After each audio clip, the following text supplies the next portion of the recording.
Yan guys, dumating na yung ating isang set ng darag, no? So, isang lalaki at isang babae lang muna. Yan. So, hindi ako sanay.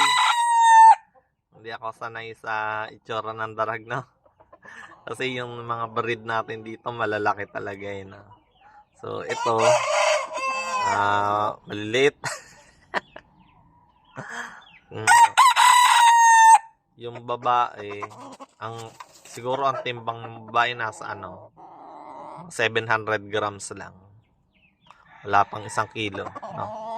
Yung lalaki, mukhang may 1 kilo naman, no? May 1 kilo yung lalaki. So, yung babae sa edad, base sa itsura, mukha namang 5 months old na.